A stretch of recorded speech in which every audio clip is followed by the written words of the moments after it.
ठीक है, चलिए तो क्वेश्चन पढ़िएगा। पहला क्वेश्चन,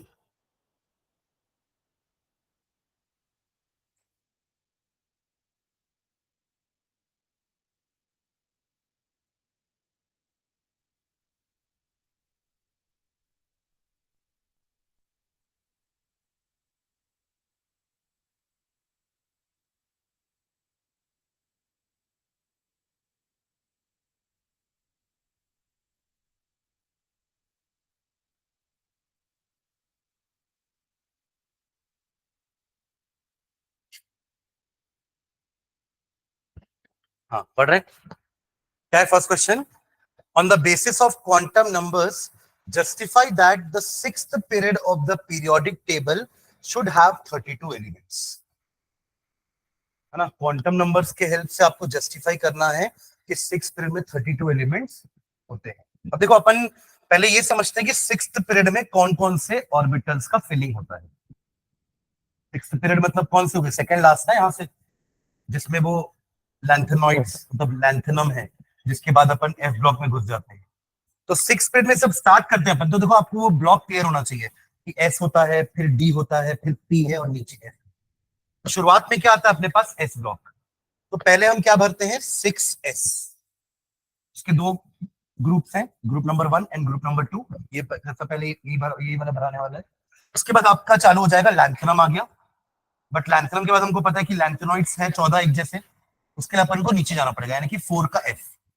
याद रखना, डी हमेशा n-1 का भराता है और f हमेशा n-2 का फिल होता है। यानी कि 6 अगर n का वैल्यू है तो 5 का d भराएगा और 4 का f। समझे?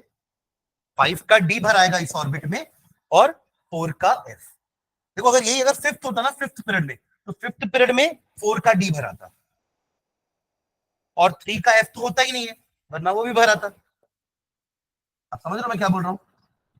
ये d और f का ऑर्बिटल्स होता है। ठीक है, तो सिक्स्थ पीरियड में 6 का f तो भराएगा ही और आखिरी में 6 का p भी भराएगा। बस बीच की बात हमको करनी है। तो पहले क्या भराएगा? 4f। जैसे ही लैंथेनॉइड्स खत्म करके हम ऊपर वापस आएंगे तो 5 का d भी फिल हो जाएगा। ये 4 ऑर्बिटल्स का फिलिंग होता है when we are in a sixth period. Correct? Quantum number के हिसाब से s का मतलब क्या होता है? It is a l is equal to 0 और इसके पास कितने ऑर्बिट होते हैं? Only 1 orbital. और f के पास 7, d के पास 5। अभी मैं ऑर्बिटल की बात कर रहा हूं, इलेक्ट्रॉन नहीं पूछ रहा हूं। ठीक है, और p के पास 3। है ना? ये भी अपन क्वांटम नंबर से कैसे जस्टिफाई करते हैं? h के लिए l का वैल्यू 0 होता है तो m का वैल्यू -L2L होता है, तो l का वैल्यू 0 ही होगा बस। p के लिए l का वैल्यू 1 होता है, p के लिए l का वैल्यू 1, तो m का वैल्यू क्या हो जाएगा? -1, 0 एंड 1, इसलिए 3 ऑर्बिटल। d के लिए l का वैल्यू 2 होता है। जो पढ़े हैं ये इनको तो याद आ रहा होगा ना। d के लिए 2, l का वैल्यू 2 होता है, तो m का वैल्यू क्या होता है? -2, -1, 0, 1 एंड 2। तो कितने हो गए? 5 ऑर्बिटल।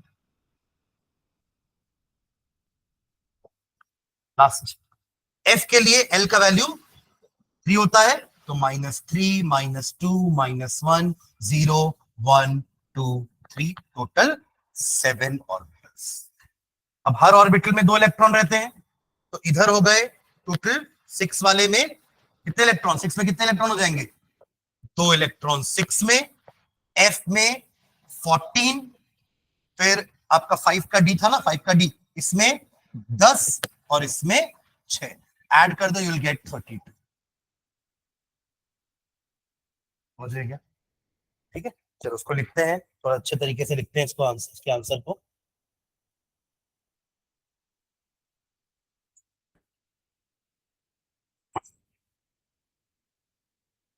ठीक है, ये आपका एनसीईआरटी अगर आप देखोगे तो क्वेश्चन नंबर 4 है, क्वेश्चन नंबर 4। चलिए इसका आंसर लिखना। In the modern periodic table, in the modern periodic table, in the modern periodic table, each period starts with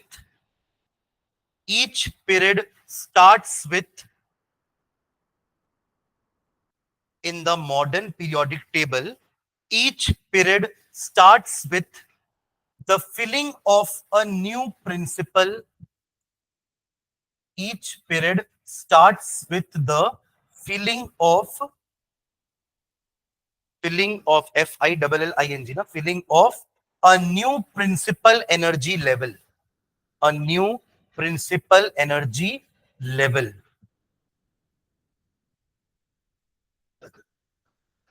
Full stop. Thus the sixth period Thus the sixth period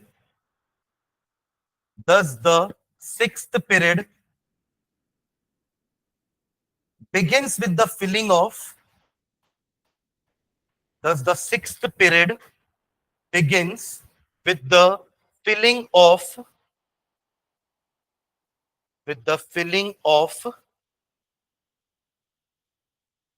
principal quantum number n is equals to 6. Principal quantum number n is equals to 6. Principal quantum number n is equals to 6. ठीक है, full stop. Next line में when n is equals to 6, when n is equals to 6, when n is equals to 6, n is equals to 0, 1, 2, 3.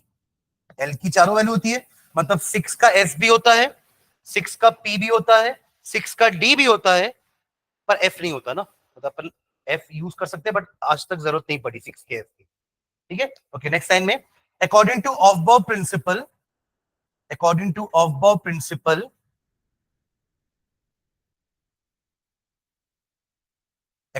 Aufbau principle, Aufbau AUFBAU, ये हमने unit 2 में 3 principal पढ़े थे, उसमें से एक ऑफबाउ है, एक था हुंड्स और एक था पॉली एक्सक्लूजन, है ना. According to Aufbau principle, the order of orbitals with respect to energy is सबसे कम एनर्जी है 6s की, उसके बाद 4f, फिर 5d और सबसे ज्यादा है 6p.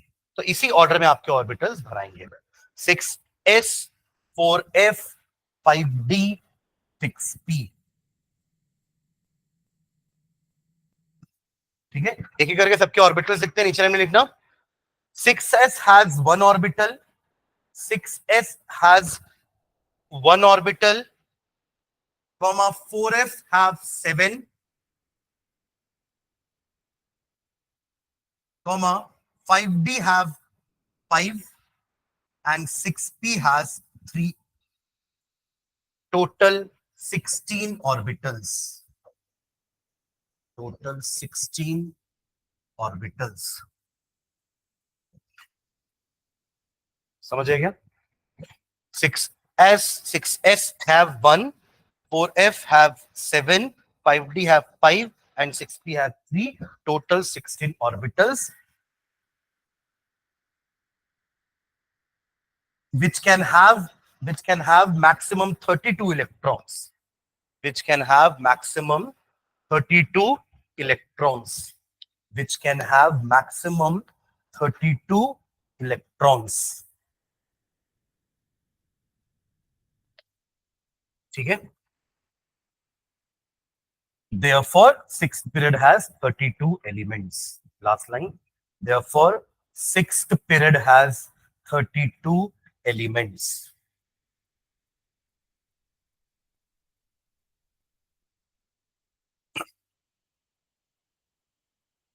ठीक है, चलिए नेक्स्ट देखो, अगला question. In terms of period and group, where would you locate the element Z is equals to 114? इस टाइप का क्वेश्चन किए ना अपन, एटॉमिक नंबर दिया रहेगा, आपको उसका लोकेशन बताना है ना. 114 दिया हुआ एटॉमिक नंबर, ये कहाँ होना चाहिए? देखो थोड़ा सा अगर गैस करेंगे अपन। हाँ, सेवेंथ पीरियड। हाँ ये तो ठीक है, सेवेंथ पीरियड होगा क्योंकि वही आखिरी है ना, क्योंकि 118 तो एलिमेंट ही है तो वो सेवेंथ पीरियड में ग्रुप। देखो आपने लैंथेनॉइड एक्टिनॉइड्स याद है ना आपको, तो एक 58 टू 71 हमारे लैंथेनॉइड्स होते हैं। 71 के बाद हम ऊपर आएंगे, हमारा वहां का जो लास्ट है वो होता है 86 सिक्स्थ पीरियड का। इधर आएंगे 87 88 89 हमारा एक्टिनियम, 89 हमारा एक्टिनियम। फिर हम जाएंगे नीचे 90 से लेके 103 हो गए 14। फिर वापस ऊपर आएंगे, एक्टिनियम के बगल वाला 104 है। अब ऐसे सोच के बताओ 114 कौन से में होगा, कौन सा group?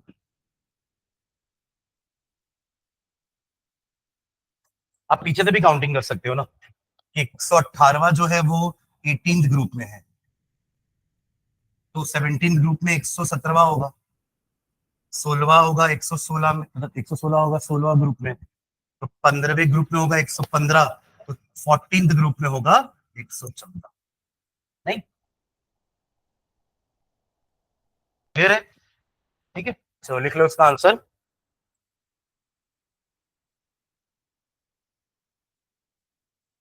it belongs to it belongs to seventh period, it belongs to seventh period and 14th group। कौन सा ब्लॉक? हाँ, पी ब्लॉक।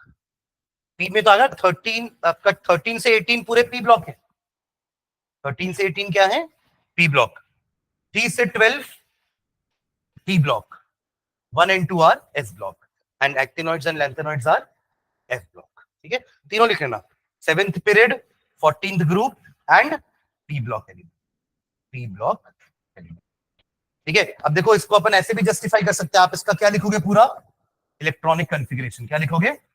Electronic configuration. तो मैं यहां से चालू करता हूं। ठीक है, देखो रेडॉन होता है 86, कोई भी नोबल गैस पकड़ सकते हो आप, जो आपको याद आ रहा है। पहला आर्गन याद आ रहा है तो आर्गन से चालू कर दो, क्रिप्टन याद आ रहा है तो क्रिप्टन से चालू कर दो 36, है ना। जेनॉन याद आ रहा है तो 54 जेनॉन से चालू कर दो। रेडॉन 86 होता है अगला, 32 ऐड किए ना, समझ रहे हैं आप लोग।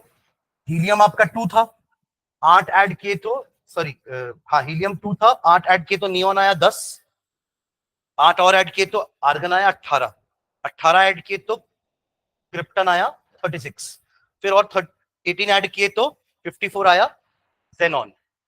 अब 32 ऐड करेंगे क्योंकि सिक्स्थ पीरियड में, मतलब अगले पीरियड में 32 एलिमेंट्स है। अब 32 ऐड करेंगे तो 86, तो radon is 86। Helium, neon, argon, ये तीन तो आपको पता भी है। उसके बाद का क्रिप्टन, जेनॉन एंड रेडॉन। तो रेडॉन 86 से चालू करें, ज्यादा लिखना नहीं पड़ेगा, है ना।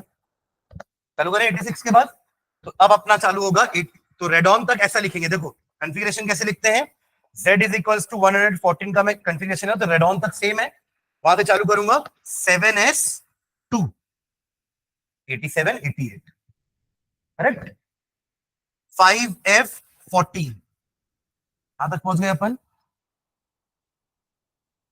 ये पूरा नीचे का खत्म हो गया ना, 101 तक पहुंच गए, सॉरी 103 ना, 90 से 103 हो गया यहां तक। नाउ इसका 6d है ना, सेवेंथ में क्या बार आएगा? 6d पूरा 14, सॉरी 10। ठीक है, कहां तक पहुंच गए अपन? 12वें ग्रुप तक पहुंच चुके हैं। 6, सॉरी 7p2, काउंट करके देखो, 86 इलेक्ट्रॉन यहां तक थे, 87 88 87 88 88 के बाद 90 92 हो जाएगा, 88 के बाद 92 102 102 के बाद 10 100 112, हाँ ठीक है, और 2 114 हो गया। यहां तक ऐसे लिखते था कॉन्फ़िगरेशन। अब कॉन्फ़िगरेशन को देख के अपन क्या डिसाइड किए कि आखिरी इलेक्ट्रॉन कहां गया है? पी में, तो ये पी ब्लॉक एलिमेंट है। क्या है ये?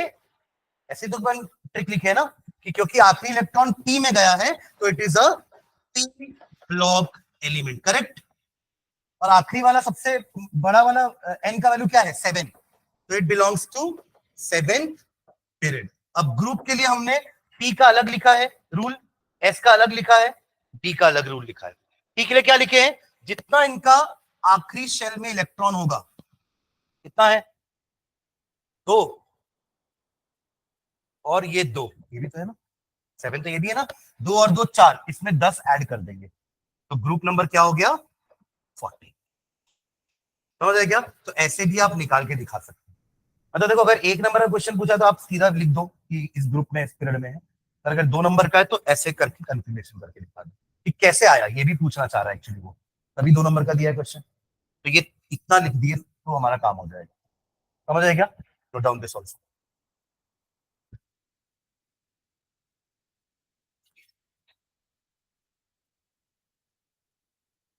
तो ये सही तरीका होता है ना कॉन्फ़िगरेशन लिखने का, वरना वहां हर बार 1s से थोड़ा चालू करते रहोगे, है ना। कर सकते हैं चालू करने पे, पर बहुत टाइम लग जाएगा। तो अपन 1 नंबर के क्वेश्चन में, 2 नंबर के क्वेश्चन में इतना थोड़ा लिखते रहेंगे। तो आप नोबल गैसेस का नंबर याद रखो, और वो भी याद रखने की जरूरत नहीं है, नाम याद रखो बस। उसमें भी 3 नाम याद रखना है, पहले 3 तो आते ही हैं, है ना। बस krypton radon, sorry krypton xenon radon, ये ऑर्डर याद रखना, वरना ऊपर नीचे हो जाएगा। ठीक है, चलो आगे बढ़े। हो गया। वो रूल पढ़ लेना एक बार, है ना, कि पीरियड और ग्रुप अपन कैसे प्रेडिक्ट करते हैं और ब्लॉक कैसे बताते हैं। ये भी आपके एनसीईआरटी का क्वेश्चन था, है ना। क्वेश्चन नंबर, हाँ अगला ही था जैसे। ठीक है, चलो आगे बढ़े, बढ़े आगे। चलो नेक्स्ट क्वेश्चन, अगर आप लोग बुक देख रहे हो ना, तो उसमें लिखा हुआ है कि लॉरेंस बर्कले लेबोरेटरी में एलिमेंट कौन सा बना होगा। आपको याद है ना, वो हमने एक नया कॉन्फ़िगरेशन, नया आईयूपीएसी नोमेनक्लेचर देखा था 100 से ज्यादा वालों के लिए। वो क्यों आया था? क्योंकि सब अपने नाम से एलिमेंट का नाम दे रहे थे। तो अगर आप सारे एलिमेंट्स पढ़ोगे ना, तो आपको एक एलिमेंट्स का नाम दिखेगा लॉरेंशियम। तो यही बना होगा वहां पे, तभी तो लॉरेंशियम नाम आया, क्योंकि ये बन रहा है आपका लॉरेंस बर्कले लेबोरेटरी में। तो लॉरेंस बर्कले लेबोरेटरी में बना, इसलिए उसका नाम पड़ गया लॉरेंशियम। और एक और बोल रहा है कि सीबॉर्ग्स ग्रुप ने जो एलिमेंट दिया था उसका नाम क्या होगा। तो एक हमारा एलिमेंट है 106 नंबर का, सीबॉर्जियम, SEABORGIOL। उसको अब चेंज कर दिया अपन नॉमेनक्लेचर के हिसाब से, अनिल, याद है, UNNIL, इस टाइप का हम वर्ड्स यूज कर रहे थे ना, वर्ड रूट्स। ठीक है, चलो आगे बढ़ते हैं। नेक्स्ट क्वेश्चन, कौन सा क्वेश्चन दिख रहा है?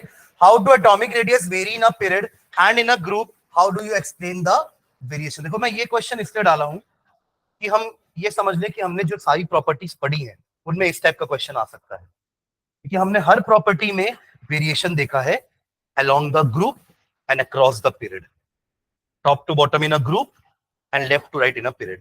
तो मैंने एक रैंडमली एटॉमिक रेडियस का क्वेश्चन ले लिया।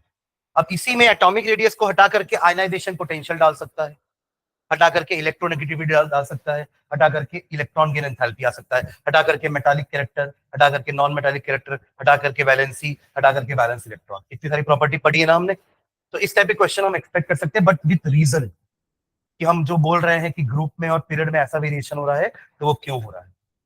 ठीक है, ये क्लियर है। तो आपको याद है ना एटॉमिक रेडियस कैसे वेरी करता है। आप top to bottom in the group आते हो तो एटॉमिक रेडियस इंक्रीज होता है। उसका कारण क्या है कि साइज तो बढ़ रहा है ना, वही तो लिखे हैं। एटॉमिक रेडियस बढ़ता है, साइज बढ़ता है।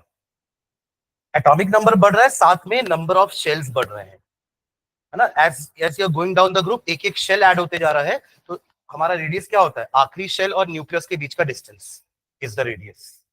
तो इसलिए रेडियस बढ़ता है। और left to right in a period क्या होता है, एटॉमिक रेडियस डिक्रीजेस। व्हाई? क्योंकि न्यूक्लियर चार्ज इंक्रीजेस। सबके पास नंबर ऑफ शेल्स तो सेम है एक पीरियड में, बट न्यूक्लियर चार्ज बढ़ रहा है तो श्रिंक होता जा रहा है। ठीक है, इससे एटॉमिक रेडियस डिक्रीजेस। ठीक है, इसको नहीं लिखवा रहा हूं मैं, अपन लिखे नोट्स में। ठीक है, चलो अगला क्वेश्चन पढ़ो। Consider the following species: N3 negative, O2 negative, F negative, Na positive, Mg2 positive, Al3 positive. What is common in them and arrange them in the order of increasing ionic radii. पढ़ो एक बार, इस type का question हमने किया है class में। लिखे हो, जल्दी निकालो पीछे, जिनके पास नोट्स हैं पूरे, वो एटलीस्ट पीछे देखो। एटॉमिक रेडियस में एक टॉपिक हमने पढ़ा था आयनिक रेडियाई के बाद, जस्ट एक नोट में शायद मैंने लिखवाया होगा, देखो एक बार।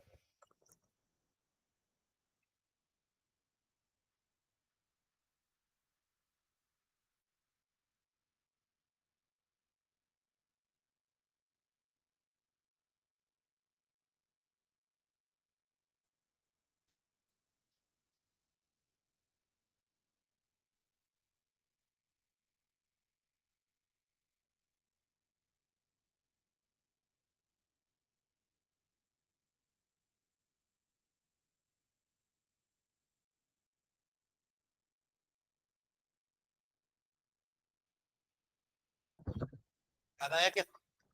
मिला कि नहीं पहले कॉपी में, ये इंपॉर्टेंट है। मतलब अगर आपको अपनी कॉपी में ही नहीं मिल रहा है तो फिर किसको मिलेगा?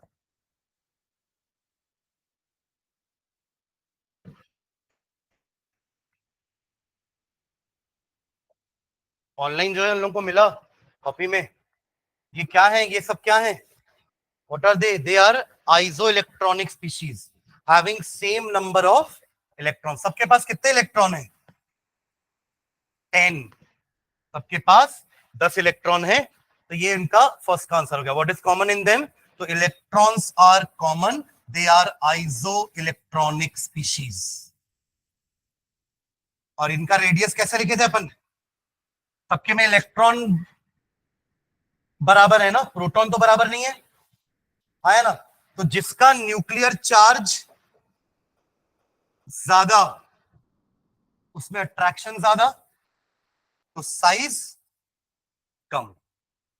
तो arrange them in order of increasing ionic radius. सबसे छोटा रेडियस किसका होगा?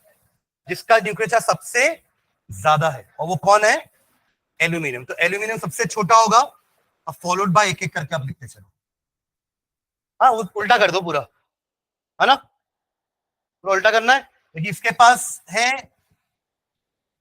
13 प्रोटॉन, इसके पास है 12, इसके पास है 11, 9, 8, 7। तो इसी ऑर्डर में वो सारे हो जाएंगे। पूरा उल्टा लिखना है।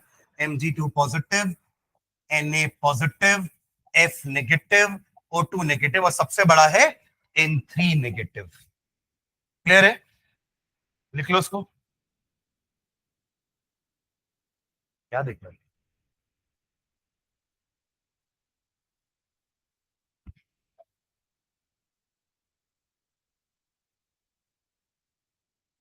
ठीक है, ये आपके एक्सरसाइज का क्वेश्चन नंबर 12 है। ठीक है,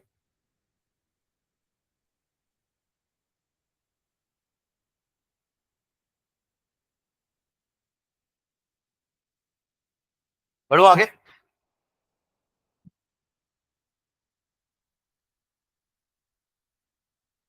चलिए नेक्स्ट।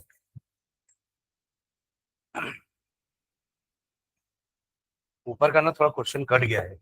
ये है क्वेश्चन नंबर, मैं रीड कर देता हूं बाकियों के लिए। Question number 16। ठीक है, पढ़ना क्वेश्चन बाकी लोग अपनी बुक में। क्वेश्चन है, among the second period elements the actual ionization energies are in the order. ये ऑर्डर दिया हुआ है, ये एक्चुअल आयनाइजेशन एनर्जी है। ठीक है, मतलब बेरिलियम पहले आता है पीरियड में, बट बेरिलियम की आयनाइजेशन एंथैल्पी बोरॉन से ज्यादा है। और इधर भी ऑक्सीजन नाइट्रोजन में, नाइट्रोजन पहले आता है, ऑक्सीजन बाद में आता है, पर नाइट्रोजन की आयनाइजेशन पोटेंशियल ऑक्सीजन से ज्यादा है।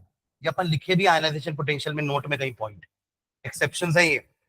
तो why Be has higher ionization enthalpy than boron and O has lower ionization enthalpy than N and F। देखो इन टाइप के आंसर्स का, इन टाइप के क्वेश्चंस का आंसर ना इनके इलेक्ट्रॉनिक कॉन्फ़िगरेशन में होता है।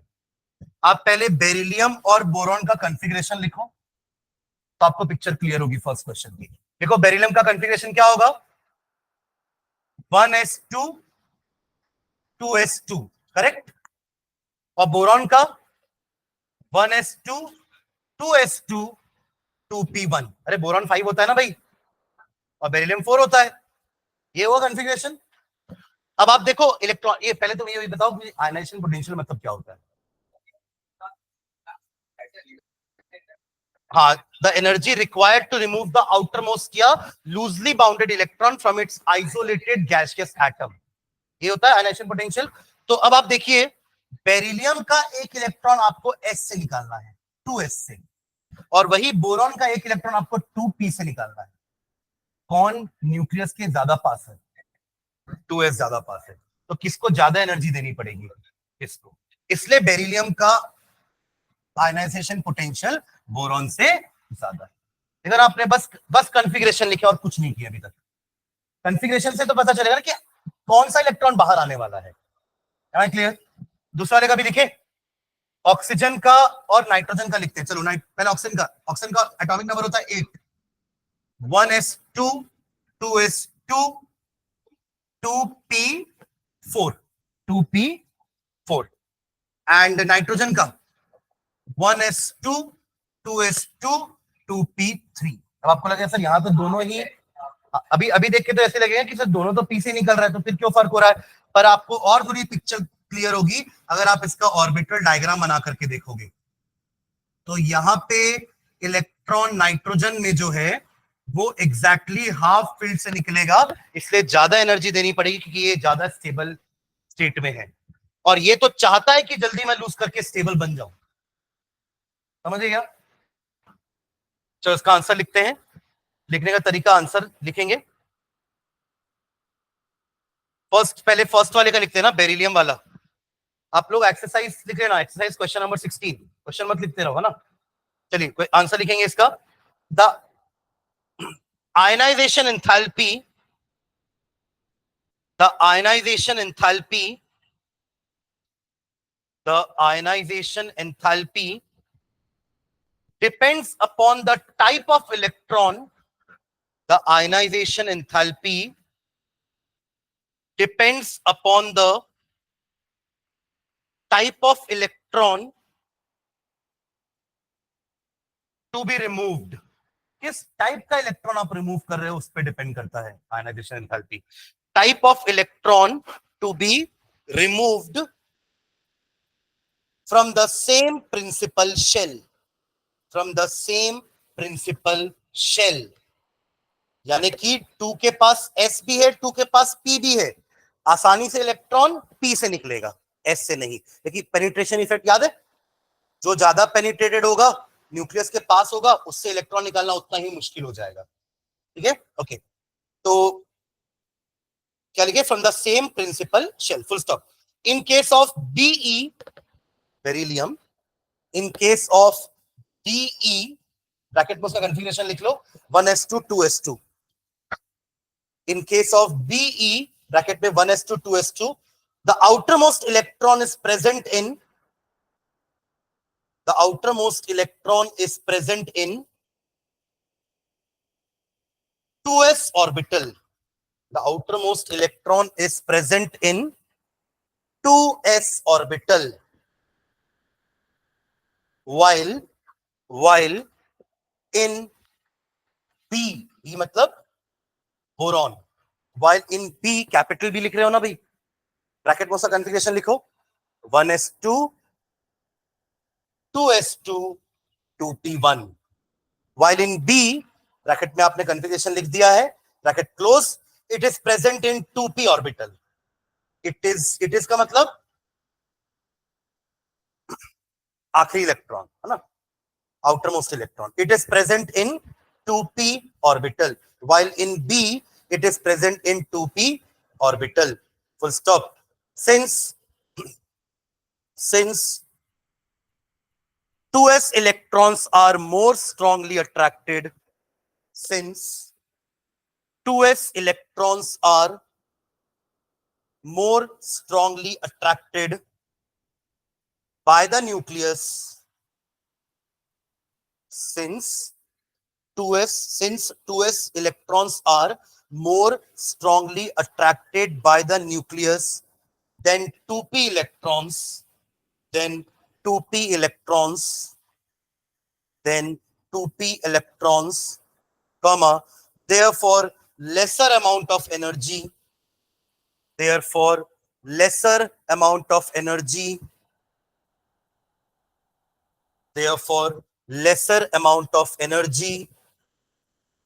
is required to knock out, knock out मतलब बाहर कर देना, to knock out a 2p electron, सही लिख रहे हैं, lesser energy लिखे ना, lesser energy is required to knock out a 2p electron than a 2s electron, last line, therefore जो आपको बोला है del IH of Be is higher than या greater than del IH of B. No need to write electron here, ionization enthalpy पूरा symbol use करेंगे del IH। ठीक है, चलो बी पार्ट लिखते हैं। B part, B part, B part का reason हालांकि आपने नोट्स में लिखा है वही हाफ फिल्ड वाला। हाँ देखो लिखेंगे electronic configuration of N, second part लिख रहे हैं ना, second part electronic configuration of N nitrogen, bracket में उसका कॉन्फ़िगरेशन लिखेंगे 1s2, 2p को पूरा स्प्लिट करके लिखेंगे है ना, 1s2 2s2 2px1 2py1 2pz1, तब तो दिखेगा हाफ फिल्ड है सारे, समझ गए? ब्रैकेट क्लोज कर देना,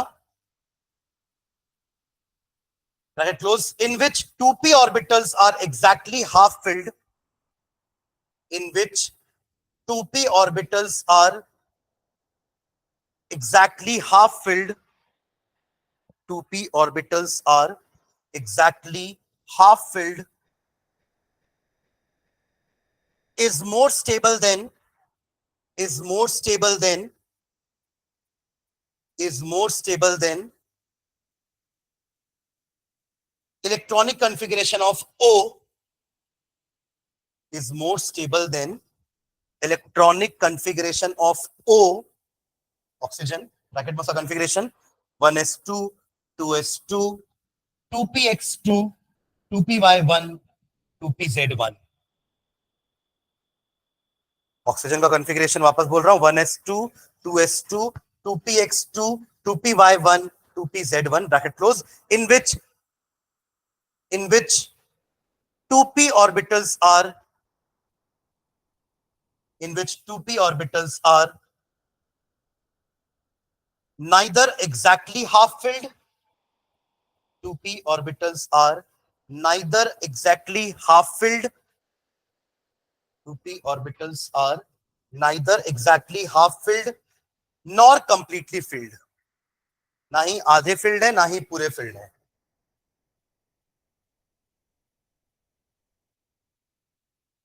Full stop. As a result, del IH of N is higher than that of O. Del IH of N is higher than that of O. ठीक है,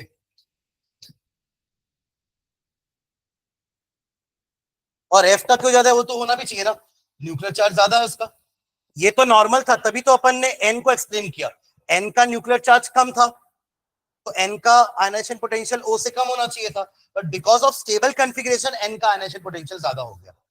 F का तो नॉर्मल है ना, atomic number increases, nuclear charge increases, size decreases, potential increases, समझे कि नहीं क्या बोला मैंने?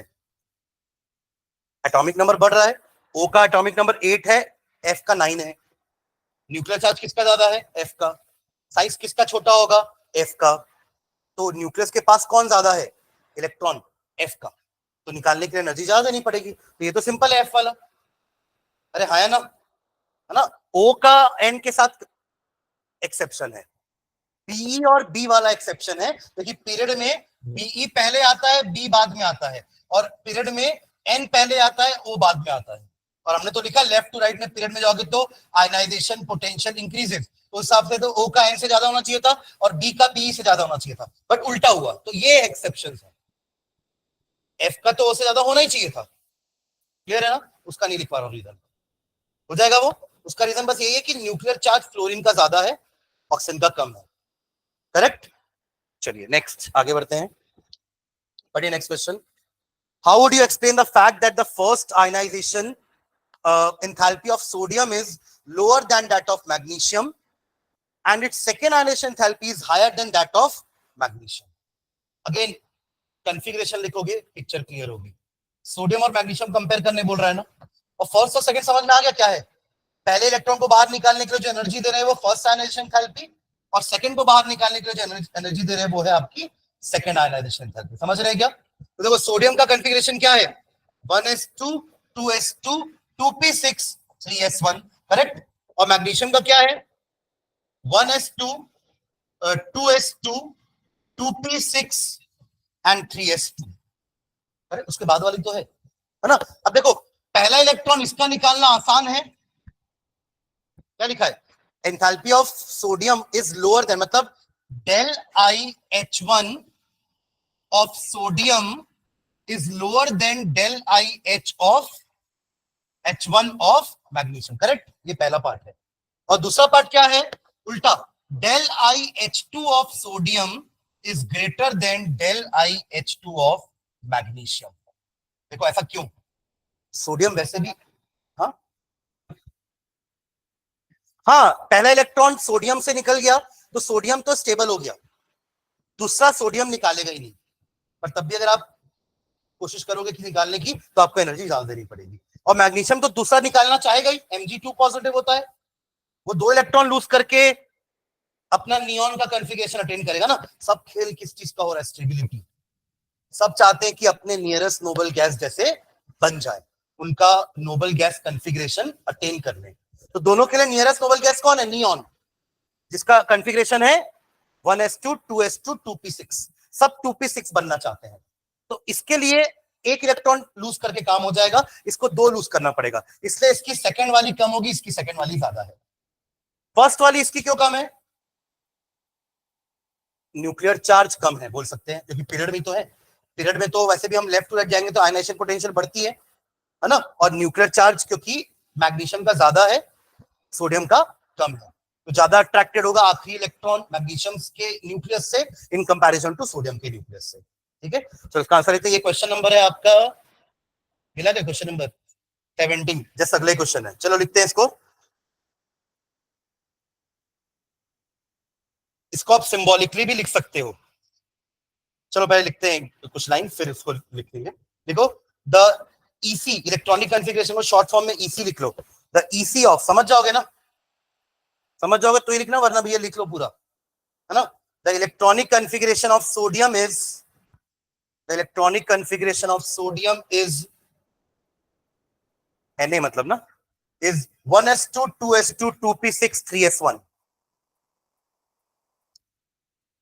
1s2 2s2 2p6 3s1, and that of magnesium is, and that of magnesium is, and that of magnesium is 1s2 2s2 2p6 3s2.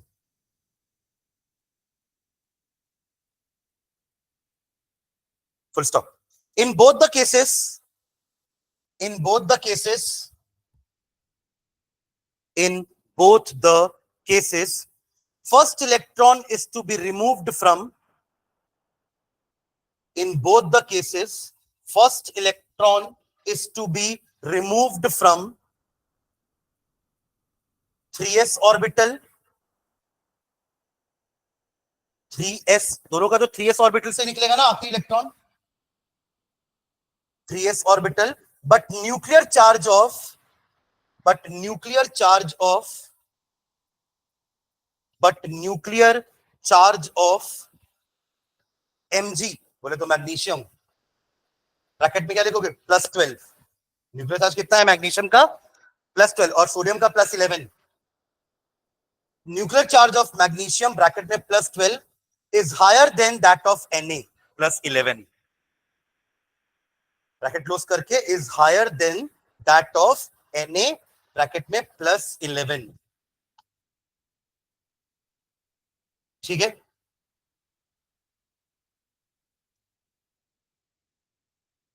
Therefore,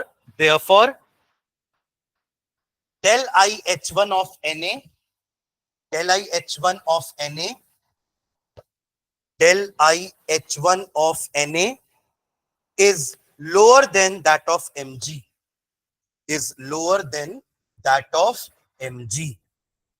ये clear हुआ पहला part. अब दूसरे पार्ट में आएंगे H del IH2 के बारे में, है ना, हो गया। नेक्स्ट पैराग्राफ में लिखेंगे, after the removal of first electron, after the removal of first electron, after the removal of first electron,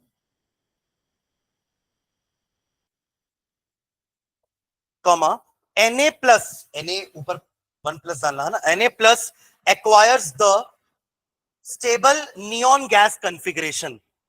Na plus acquires the stable neon gas configuration. Neon gas configuration. Full stop. Thus, the second electron from Na. Thus, the second electron from Na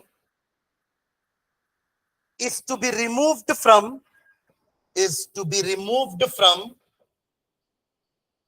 is to be removed from more stable configuration. More stable configuration. But the loss of second electron from Mg, but the loss of second electron from Mg, but the loss of second electron from Mg gives the more stable configuration to Mg. Gives the more stable configuration to Mg. Gives more stable configuration to Mg. Therefore, last line. Therefore, del I H2 of Na. Therefore, del I H2 of Na is more than or greater than del I H2 of Mg.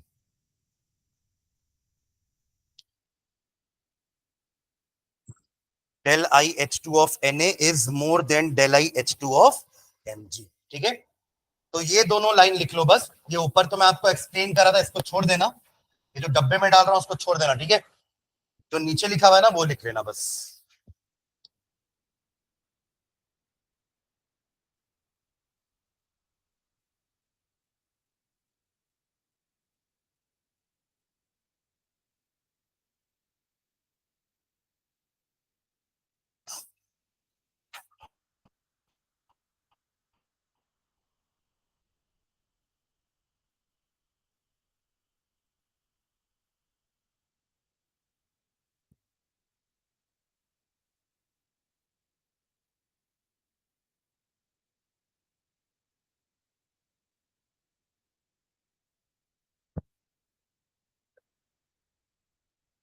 Done.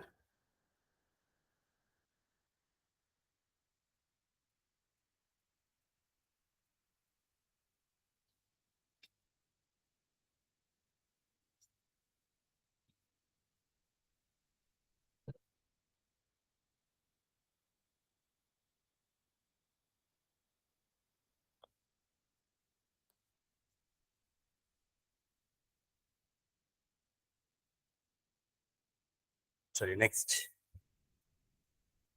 ये है आपका question number 25. Would you expect the first ionization enthalpies for two isotopes of the same element to be the same or different? ये किसी ने मुझसे पूछा भी था कि आइसोटॉप्स में आयनाइजेशन पोटेंशियल का कैसे वेरिएशन रहेगा. तो आइसोटॉप्स में तो इलेक्ट्रॉन्स और प्रोटॉन्स सेम रहते हैं ना, तो आयनाइजेशन पोटेंशियल भी सेम रहेगा. न्यूट्रॉन चेंज होते हैं राइट, और न्यूट्रॉन से तो न्यूक्लियर चार्ज ना बढ़ता है ना घटता है. मतलब आप 1H1 लो, 1H2 लो और 1H3 लो, सबके पास न्यूक्लियर चार्ज 1 ही है, तो सबका अट्रैक्शन उतना ही होगा आखिरी शेल के लिए, तो आयनाइजेशन पोटेंशियल भी सबका सेम होगा. ठीक है, क्वेश्चन नंबर 25 का आंसर लिख लेना. देखो question number 25, ionization enthalpy, ionization enthalpy या आयनाइजेशन पोटेंशियल चलेगा है ना, आईई बोलो या आईपी बोलो शॉर्ट फॉर्म में. Ionization enthalpy depend upon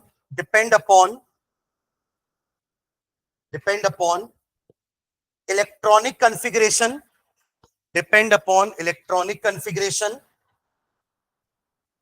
depend upon electronic configuration and nuclear charge. और दोनों ही तीनों का सेम है. depends on electronic configuration and nuclear charge. Full stop. Since the isotopes of an element, since the isotopes of an element, since the isotopes of an element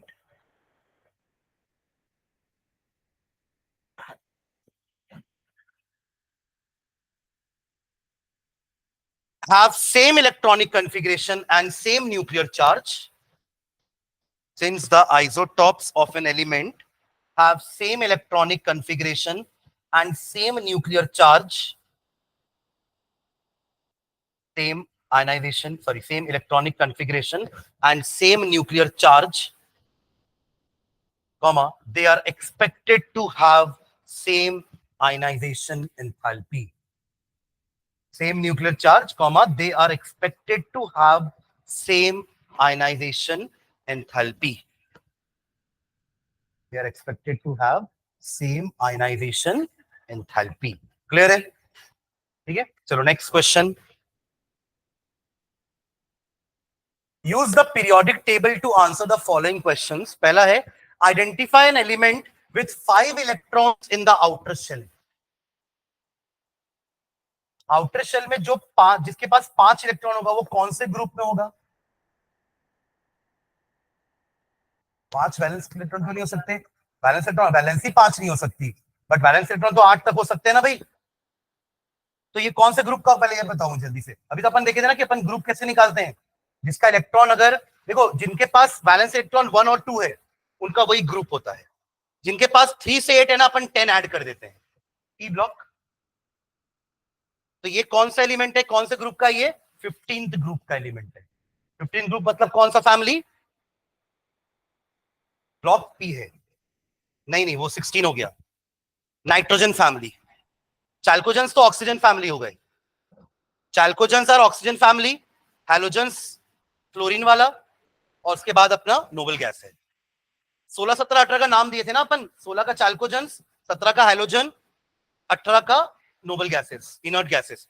15 कोई नाम नहीं दिए थे, but that was nitrogen family, उसके पीछे वाले carbon family, उसके पीछे वाले बोरॉन फैमिली, है ना। तो 3 का नाम अपन ने फैमिली से दिया था और 3 का हमने नाम दिया था, चैल्कोजेंस, हैलोजन, नोबल गैसेस, और पीछे के 3 boron family, carbon family, nitrogen family. तो ये किसके, कौन सी फैमिली को बिलोंग कर रहे हैं ये? Nitrogen family. तो लिखेगा इसका आंसर, क्वेश्चन नंबर 27 है ये, क्वेश्चन नंबर 27 लिखो उसका फर्स्ट का आंसर।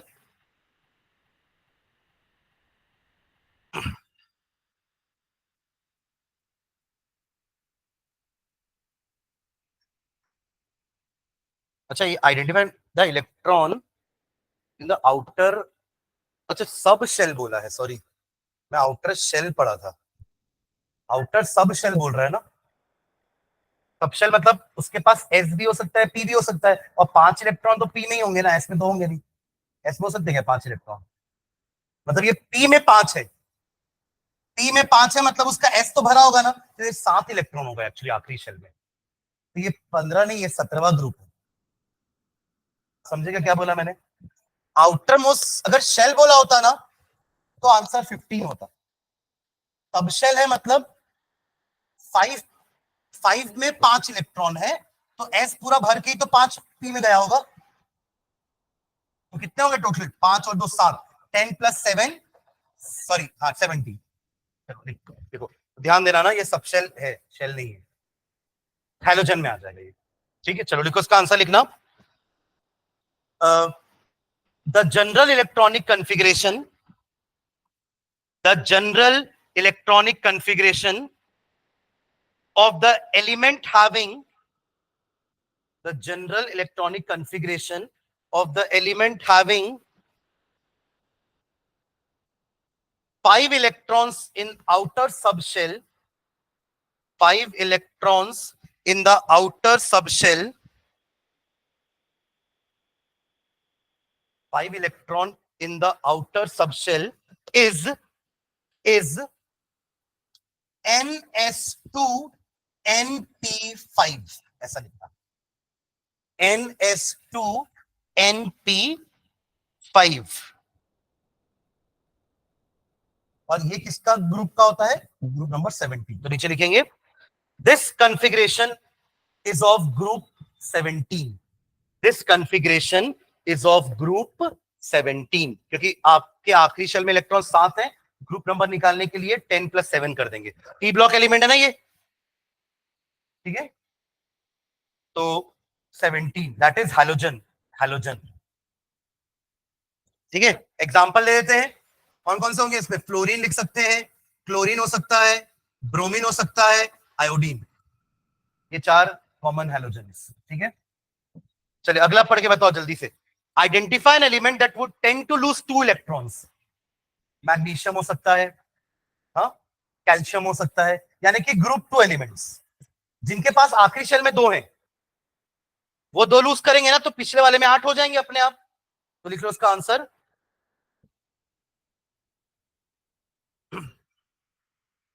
हाँ लिखो इसमें elements having 2 electrons in the valence shell. Elements having 2 electrons in the valence shell. Elements having 2 electrons in the valence shell. That is NS2. क्या होगा? सिर्फ NS2. This is a group 2 element. Group 2 element. ठीक है। Example, इनको क्या नाम दिए थे ग्रुप 2 को? Alkaline earth metal. Alkali metal group 1 थे, एल्कलाइन अर्थ आपके ग्रुप नंबर 2। एग्जांपल में मैग्नीशियम, कैल्शियम, फिर इसके नीचे बेरियम भी आता है, स्ट्रोंशियम भी आता है। SR for strontium, BA for barium, ठीक है। चलो अगला देखो, थर्ड, जस्ट उल्टा क्वेश्चन है। टेंड टू गेन 2 इलेक्ट्रॉन्स, ये कौन होंगे? जिनके आखिरी में 6 होंगे। वही तो 2 गेन करके 8 करना चाह रहे होंगे ना, है ना। तो ये कौन से होंगे? Oxygen, exactly. क्या होंगे? यानी कि ग्रुप नंबर 16। अरे इसके 2 ग्रुप के बाद तो नोबल गैस है, 2 इलेक्ट्रॉन गेन करेगा तो ऑक्सीजन नियॉन का कॉन्फ़िगरेशन अटेन नहीं कर लेगा, सल्फर आर्गन का कॉन्फ़िगरेशन अटेन नहीं कर लेगा, ठीक है। तो लिख लो इसका आंसर। इसका कॉन्फ़िगरेशन क्या होगा? आखिरी में देखो 6 इलेक्ट्रॉन चाहिए ना, मतलब आखिरी में 6 होने चाहिए ना, तो वो कैसे होंगे? NS2NP4, NS2NP4, ये होंगे ना, 6 होगा ना, 6 लिख लो। Their outer shell electronic configuration ऐसा होना चाहिए, NS2NP4। और ये किसका होता है? This is a group 16 element. Example, oxygen दे देना, सल्फर दे देना, ठीक है। कुछ डाउट?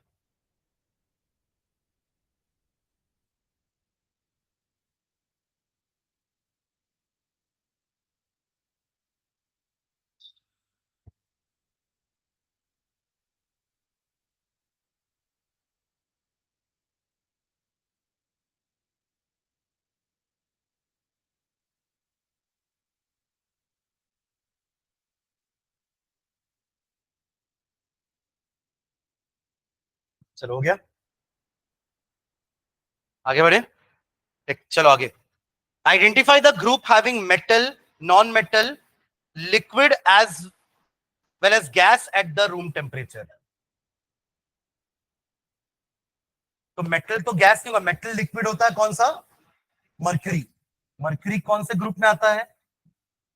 ऐसे उनको मर्क्यूरी का एटॉमिक नंबर तो पता नहीं है ना, पर एक ग्रुप नंबर 12 में आता है, मतलब ट्रांजिशन एलिमेंट का आखिरी वाला है, किसी एक पीरियड में आएगा। हाँ 88, अच्छा एटॉमिक नंबर 80 नहीं, पर ग्रुप नंबर 12 है ना, ग्रुप नंबर 12 और 6th पीरियड, ठीक है। तो ग्रुप नंबर 12 में होगा ये, तो लिखते चलो। लिक्विड मेटल लिखना पहले, लिक्विड मेटल कौन सा है? Mercury, group number 12। आपसे ग्रुप पूछा ना, आइडेंटिफाई द ग्रुप, सबका ग्रुप बताएंगे एक एक करके। पहले लिखो liquid metal hyphen mercury hyphen group 12। Liquid metal hyphen mercury hyphen 12, okay. Gaseous non metal कौन कौन से होते हैं? ऑक्सीजन है, नाइट्रोजन है, लिख लो कोई भी एक का example. Gaseous non metal, gaseous non metal example में ऑक्सीजन लिख लो, ग्रुप नंबर 16, या अगर नाइट्रोजन लिख लो तो ग्रुप नंबर 15। सुन रहे क्या? गैसियस नॉन मेटल एग्जांपल देखे ऑक्सीजन या नाइट्रोजन, ग्रुप नंबर 16 या 15। और एक और क्या हो जाएगा, लिक्विड नॉन मेटल। लेड तो मेटल है, लिक्विड नॉन मेटल एक ही है, ब्रोमीन। लिक्विड नॉन मेटल एक ही है, ब्रोमीन। और ये ब्रोमीन कौन क्या है? हैलोजन है। हैलोजन मतलब ग्रुप नंबर 70। अपन को ग्रुप बताना है, सबका आइडेंटिफाई करना है आपको, किसका ग्रुप। ठीक है, you have to identify the group of all the type of elements. Liquid non metal bromine. बाकी गैसियस मेटल तो कुछ होता नहीं है। मेटल हमने दोनों, मेटल हमने बता दिया लिक्विड वाला, और नॉन मेटल दोनों बता दिया, लिक्विड भी और गैस भी। तीन चीजें लिख रही है ना सभी। Liquid metal group number 12 mercury, liquid non metal group number 17 bromine, and gaseous non metal oxygen या नाइट्रोजन ले लो, हाइड्रोजन भी ले सकते हो। ठीक है, चलिए ये देखो, assign the position of element having outer configuration. ये मैं होमवर्क दे रहा हूं आपको, ठीक है, ये कर लेंगे ना। कॉन्फ़िगरेशन लिखा हुआ है, n का वैल्यू 3 पुट करना है, तो 3s2 3p4, आखिरी इलेक्ट्रॉन p में जा रहा है, तो ये p ब्लॉक एलिमेंट है।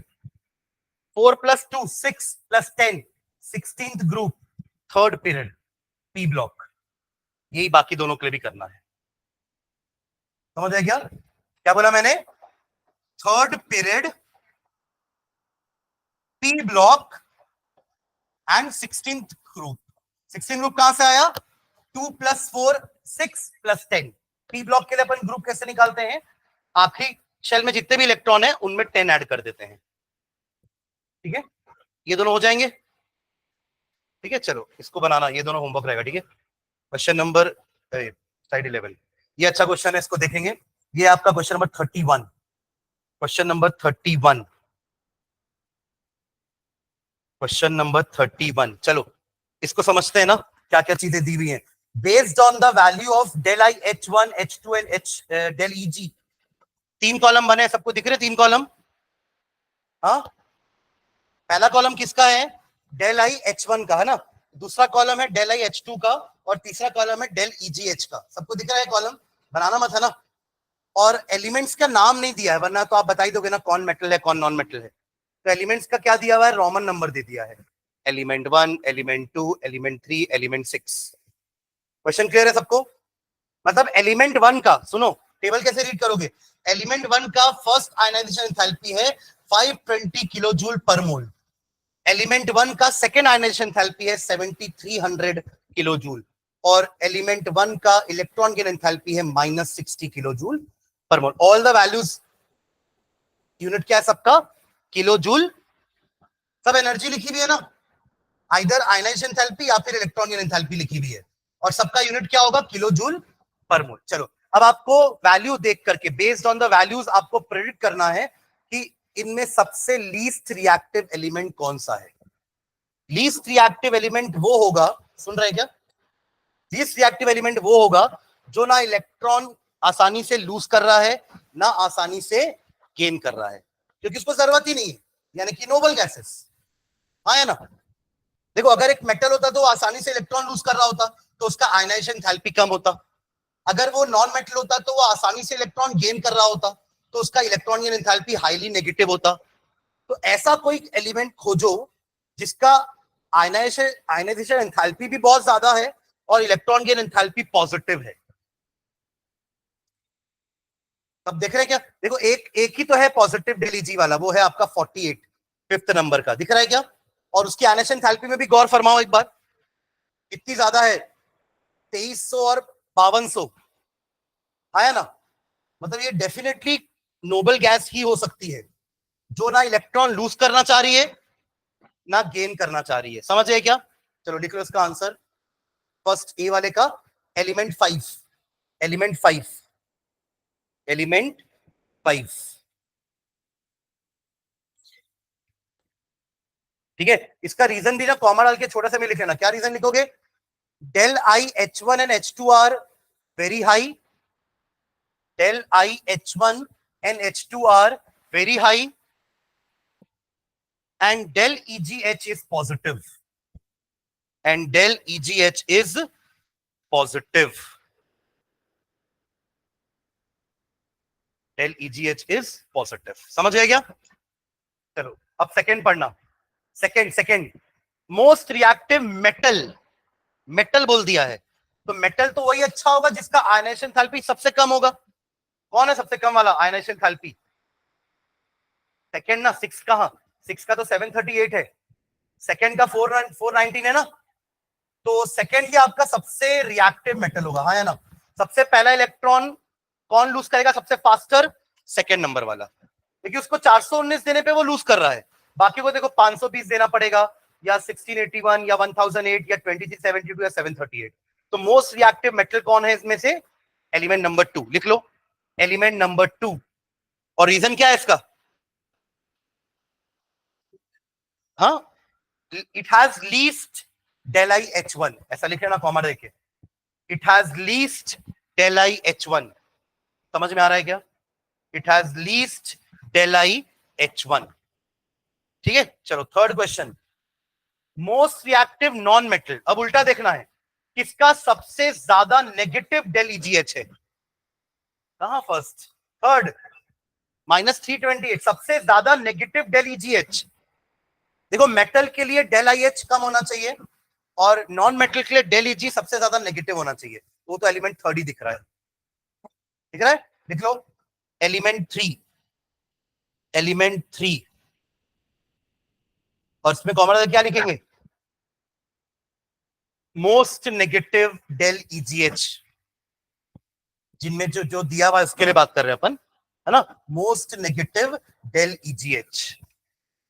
Most negative del EGH. अगला है fourth, least reactive non metal.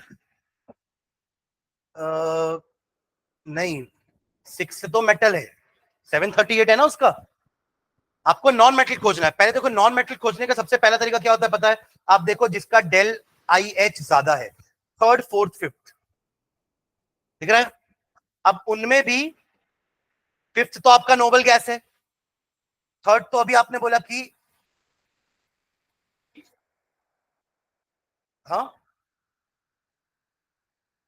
Most reactive बोला, तो फोर्थ ही बचा है जो नॉन मेटल है. बाकी देखो मैं अब जो अपन पूरा वैल्यू देके कंक्लूजन निकाल रहे हैं ना, वो ये है कि 1, 2 और 6 are metals. 1, 2 and 6 are metals seeing their del IH value. समझ रहे कि नहीं? 3 and 4 are non-metals seeing their negative del EGH value. And 5 is a noble gas. Clear है? इसका आंसर क्या होगा? 4. 4.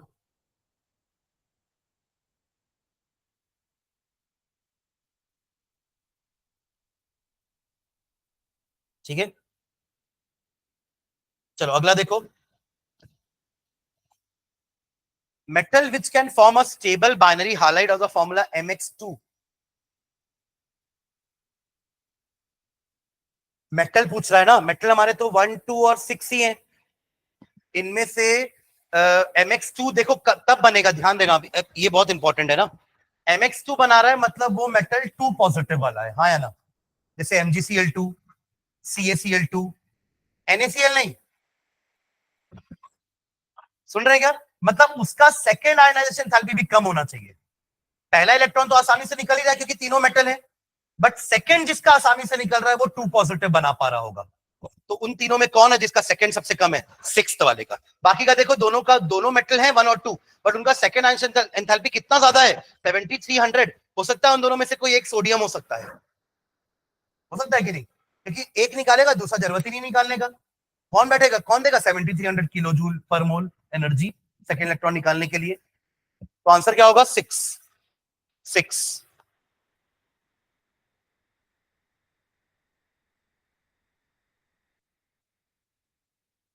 चले आगे बढ़े. The metal which can form a predominantly stable covalent halide of the formula, उसका नीचे का जो कट गया है वो है MX. पहला ही होगा क्योंकि उसका सबसे ज्यादा ही आपको वो दिख रहा है ना, इलेक्ट्रॉन सेकंड वाला एंथैल्पी. तो सेकंड एंथैल्पी 3051 तो तब भी चलो कर लेंगे, बट सेकंड फर्स्ट वाले का तो बिल्कुल नहीं करेंगे। समझ गए क्या? तो ये हमारे 6 के आंसर हो गए। क्लियर है ये? तो इसको थोड़ा सा अच्छे से ऑब्जर्व करके आंसर करना है इसको, है ना, वैल्यूज देख करके। ये है पूरा उस प्रॉपर्टी का एप्लीकेशन।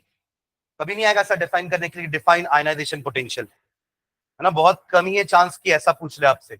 इस टाइप के क्वेश्चंस इनडायरेक्टली पूछेंगे। ठीक है, आपको क्लियर होना चाहिए कि एक मेटल का आयनाइजेशन एंथैल्पी कम होना चाहिए और एक नॉन मेटल का इलेक्ट्रॉन गेन एंथैल्पी बहुत नेगेटिव होना चाहिए, तभी वो एक अच्छा नॉन मेटल कहलाएगा। ठीक है, चलिए लास्ट 3 क्वेश्चंस फिर एंड करेंगे क्लास। देखो क्वेश्चन नंबर 38, 39, 40 आपके बुक का 38, 39 एंड 40। इसमें ऑर्डर आपको बस बताना है चीजों का। पहला वाला है मेटालिक कैरेक्टर, दूसरा वाला है नॉन मेटालिक कैरेक्टर और तीसरा वाला है chemical reactivity based on oxidizing property. आप लोग एक बार ट्राई करो 2 मिनट लेकर के, फिर हम तीनों डिस्कस करेंगे जल्दी। पहले फर्स्ट ट्राई करो, correct order of their metallic character. एक मेटल अच्छा कब होगा? जब इलेक्ट्रॉन आसानी से लूज कर देगा। एक नॉन मेटल अच्छा कब होगा? जब आसानी से इलेक्ट्रॉन गेन कर लेगा। बस इसी को देख करके आप फर्स्ट और सेकंड सॉल्व करो।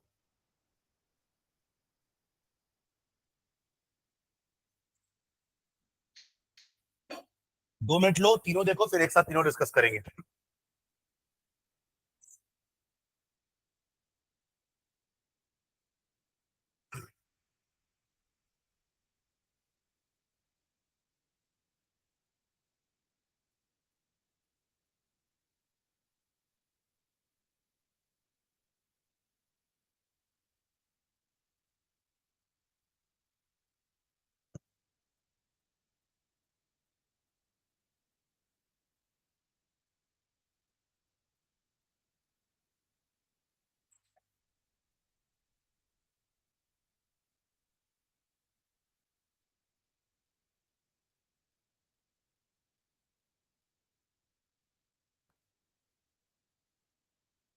अगर आपको पिछले साल का वो रिएक्टिविटी सीरीज भी याद होगा ना, तो भी इसको बता सकते हो। रिएक्टिविटी सीरीज याद है, अपन पढ़ते थे 10th में डिस्प्लेसमेंट रिएक्शन के लिए, कि ऊपर से नीचे आ रहे तो मेटल डिक्रीजिंग रिएक्टिविटी में होते थे। ऊपर वाला मेटल नीचे वाले मेटल को डिस्प्लेस कर सकता है, नीचे वाला मेटल ऊपर वाले मेटल को डिस्प्लेस नहीं कर सकता। याद है? Zinc can displace copper sulphate from, sorry, copper from copper sulphate, but copper can not displace zinc from zinc sulphate. याद है ना? तो उस हिसाब से हमारा जो 4 एलिमेंट दिया है, बोरॉन, एल्यूमिनियम, मैग्नीशियम, पोटेशियम, सबसे ज्यादा तो आपका कौन सा होगा? पोटेशियम।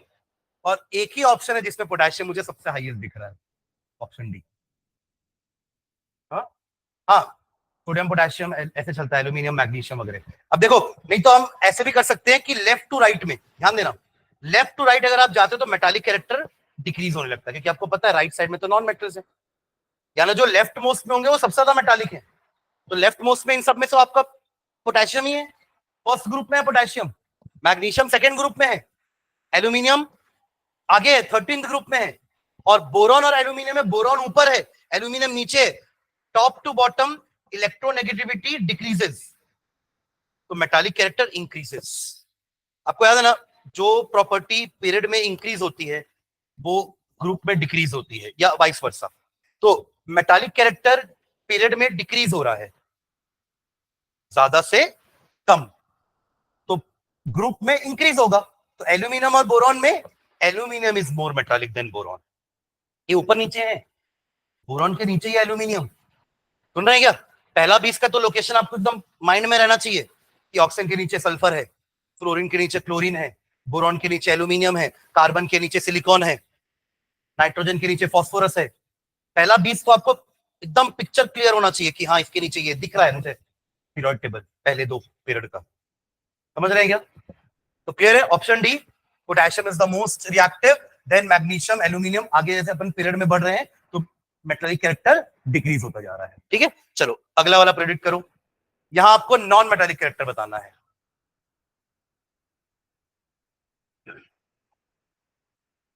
Question number 39।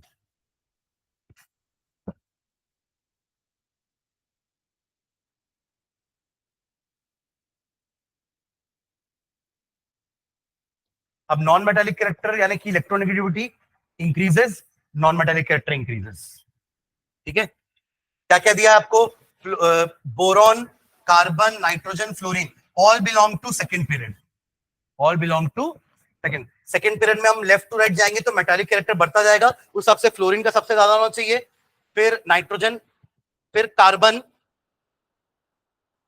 ये चीज तो इसी में दिख रही है, नहीं इसमें भी है ना, इसमें भी लास्ट वाले में अटक रहा है ना, बोरॉन और सिलिकॉन। अब बोरॉन और सिलिकॉन देखो कहां कहां पे पीरियोडिक टेबल, ध्यान रखना बोरॉन है, बोरॉन के आगे सिलिकॉन है, पर वो भी कहां, सेकेंड पीरियड में। तो electronegativity decreases as we move down the group, तो सिलिकॉन की इलेक्ट्रोनेगेटिविटी बोरॉन से कम होगी। लेफ्ट टू राइट इंक्रीज हो रही है तो टॉप टू बॉटम डिक्रीज होगी ना, तो electronegativity decreases, non metallic character decreases, तो बोरॉन पहले सिलिकॉन बाद में। Answer C. क्लियर है? तो last question, oxidizing property. Oxidizing property का मतलब कौन अच्छा ऑक्सीडाइजिंग एजेंट है ना, कौन अच्छा ऑक्सीडाइजिंग एजेंट है, वो होगा जो सबसे जल्दी रेड्यूस होता होगा। रेड्यूस मतलब जो सबसे जल्दी इलेक्ट्रॉन गेन करता होगा। ऐसे लिंक करोगे ना तो आपको समझ में आएगा, लेकिन जब ऑक्सीडाइजिंग प्रॉपर्टी बोलते रहोगे, अरे क्या होगा ऑक्सीडाइजिंग प्रॉपर्टी, तो नहीं समझ में आएगा। आपको पहले ऑक्सीडाइजिंग प्रॉपर्टी का मतलब समझना पड़ेगा कि कौन अच्छा ऑक्सीडाइजिंग एजेंट है। ऑक्सीडाइजिंग एजेंट वही होते हैं जिनका रिडक्शन होता है, और रिडक्शन का मतलब होता है गेन ऑफ इलेक्ट्रॉन। क्लियर है? अब बताओ क्या, बी की डी, बी क्लोरीन, फिर ऑक्सीजन, फिर क्लोरीन एंड नाइट्रोजन। ठीक है, क्लियर है? इलेक्ट्रोनेगेटिविटी फॉलो किया हमने वापस, जिसका इलेक्ट्रोनेगेटिविटी ज्यादा, वो ज्यादा नॉन मेटालिक, वो जल्दी इलेक्ट्रॉन गेन करेगा, खत्म। जो जल्दी इलेक्ट्रॉन गेन करेगा वो जल्दी सामने वाले को ऑक्सीडाइज कर देगा, तो यार ऑक्सीडाइजिंग पावर ज्यादा हुआ ना फ्लोरीन का। ठीक है, चलिए, तो ये हमारा चैप्टर 3 खत्म हुआ है। इसके क्वेश्चन भी हम लोग लगभग देख लिए बहुत सारे। इसके बचे हुए जो क्वेश्चन है ना आपके एक्सरसाइज के, वो थ्योरी थे, इसलिए मैंने छोड़ दिया उसको, जो अपन ने नोट्स में कहीं ना कहीं लिखे हैं उसके आंसर सारे। ठीक है, तो नेक्स्ट क्लास में हम केमिकल बॉन्डिंग स्टार्ट करते हैं, यूनिट नंबर 4। ठीक है, और इसको पढ़ते रहो, इसका टेस्ट होगा बहुत जल्दी। चलिए, थैंक यू। आज फिजिक्स क्लास नहीं है ना।